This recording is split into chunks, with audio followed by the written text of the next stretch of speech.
xem cắt em lên anh. Thì em quay lại em lấy khoan và họ được đi xong.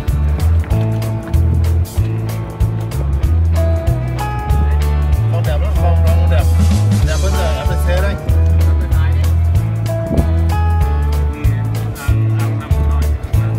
Em thanh vào đến đây thì em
như hạ tình